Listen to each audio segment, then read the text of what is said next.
Good morning, everybody. It's been a couple weeks since I put out a video. This is going to be a very brief one. As most of you know, I sold a bunch more rods last year as well as just very recently, and you can tell behind me my rod rack is looking pretty thin.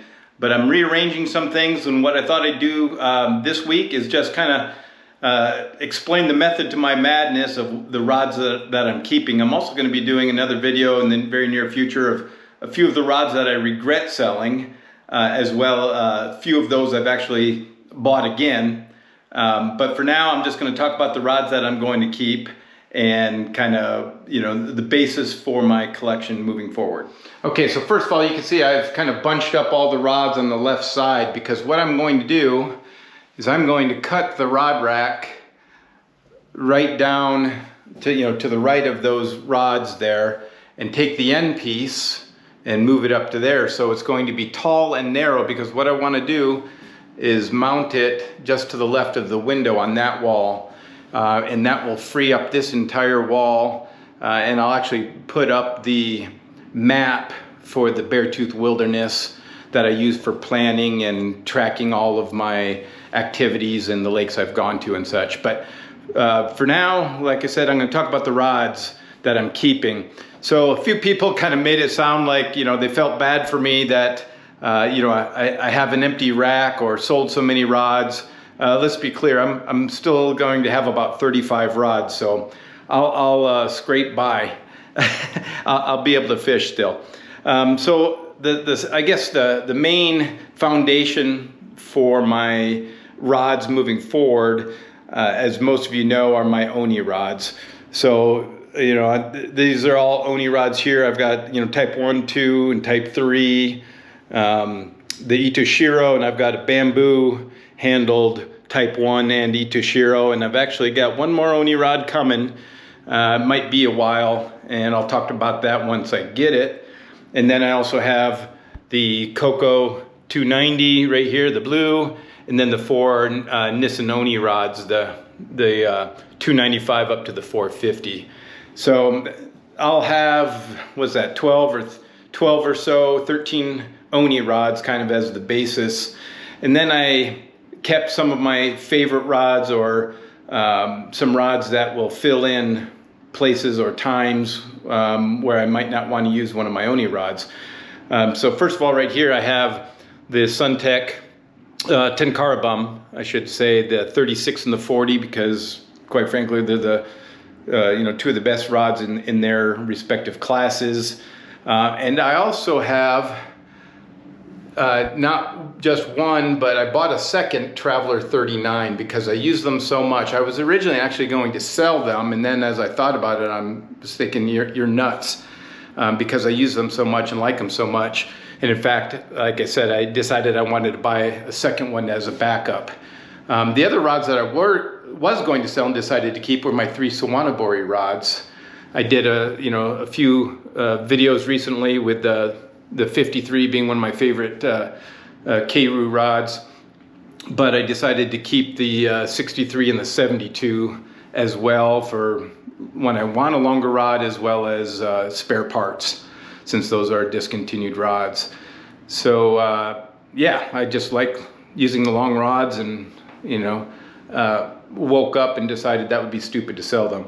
So the other rods, let's see, along the top there, I've got my venerable Dragontail Hellbender and Mutant. I've got 2 rods to be named later on the way. And I do have the Anglo & Company Wasabi 360 here. And that's just another magnificent rod. I did a comparison with that and the Tenkara bum 36, but I really like the Wasabi, and I enjoy casting unweighted flies with it especially.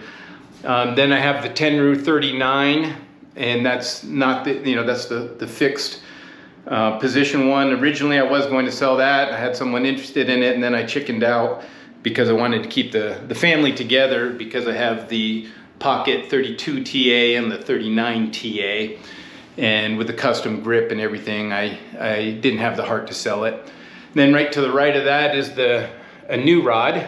So that's one of those I regretted selling. Actually, I had that's the Tanuki Shinobi. I had the carbon handled version, which he's out of stock now and may or may not have more of them in the near future. And I actually wanted this one originally, but it's the traditional handled version, so I haven't fished it yet. Looking forward to that. I actually had that in the mail before I decided to have the latest rod sell-off. And that also goes for my Shimano packed Tenkara rod as well. I had that in the mail for a couple weeks before, you know, when I had decided to sell it, or decided to sell off a bunch of other rods. And I may or may not keep that one. I'm just gonna give it a summer and fish it and see what happens. And then I've got a couple Wasatch Tenkara rods here for, you know, when I'm fishing for big and ugly things. So I've got the T-Hunter as well as the Rodzilla, because I do have, you know, plans or ideas and sometime in the future to go back to Alaska. I've been a few times and never with a Tenkara rod. And I'd love to see what I could catch with those things. And then I also do have one of my favorite little stream rods, and that's the Darth Quattro there as well. So, and then the Talon Mini, the other Dragontail rod. And I have a spot, I do have the Tiny Talon on the way as well. So that's gonna be my collection pretty much moving forward. Like I said, a couple rods still on the way or in the plans here in the spring. So, but that's going to be my master plan, is making a tall and narrow rod rack to fit the 35-ish rods that I plan on keeping. I do still have, this is just a spare handle for the Rodzilla, the Spey version, and then I still have those couple rods, including the K-Roo, or Kurenai long, I should say, K-Roo rod, and then the two, I still have one actually Fuji-Roo rod, so that's the 410 and the 5.5 flex. So a couple miscellaneous ones that I'll either sell, keep, do a contest giveaway, or give to my son or something like that. But that's the plan of my method to my madness of what I'm going to try to do. So that's really all I wanted to cover today, kind of my Oni rods plus some of my other favorite ones. And like I said, I'm going to do another video next week probably, and you know, talk about some of the rods I regretted and why you know, it might have been a mistake or why I bought them back again. So we'll go from there, but I haven't been fishing much. It's been, well, last night it was about minus 25 degrees. That's temperature, not wind chill. And we've had 30 inches of snow here in February, which is highly unusual for us.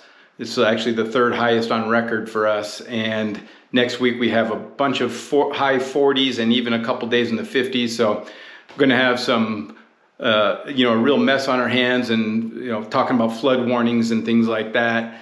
So I'm probably not going to be out fishing for a while.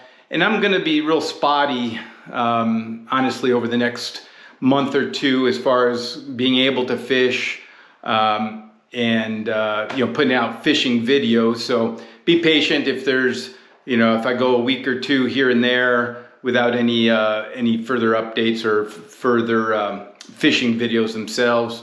Nothing happening. Just didn't get out as much last year and don't have the winter fishing that I normally do so far, especially when I've been sick for almost the last 4 weeks off and on, kind of coming and going with cold and flu symptoms. So I've been a mess. Weather's been a mess, and I need to get out and get exercise Oni and myself as I'm starting to feel better here. So thanks for watching. Let me know if you have any questions or comments regarding the rods I'm keeping.